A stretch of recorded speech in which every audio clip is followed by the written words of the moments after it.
নমস্কার, আমার নাম ডক্টর উজ্জ্বল দেবনাথ। আজকের টপিক অফ ডিসকাশন আমরা নিয়ে আসছি, আজকাল খুব কমন হয়ে গেছে টোটাল নি রিপ্লেসমেন্ট। অনেকেই রিপ্লেসমেন্ট করাচ্ছেন, কিন্তু তার যে একটা প্রবলেম হতে পারে সেটা হচ্ছে গিয়ে by 2 to 3% patients may have infection.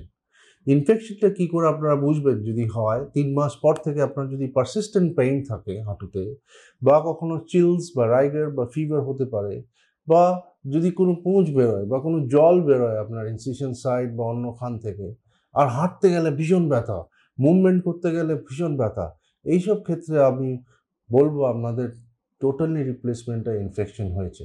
তারপরে কি করবেন? ডক্টরের কাছে যাবেন যে সার্জারি করেছে, বা অন্য কারো কাছে যেতে পারেন, তারা স্পেশালিস্ট অন ইনফেক্টেড টিকেয়ার্স। ওরা ব্লাড টেস্ট করবে, এক্স-রে করবে, এমআরআই করবে, অ্যান্ড অ্যাসপিরেশন করবে। এসব করে দেখতে হবে ইনফেকশনটা কত দূর ছড়িয়েছে, তারপরে সার্জারি করা ছাড়া উপায় নেই। Thank you very much.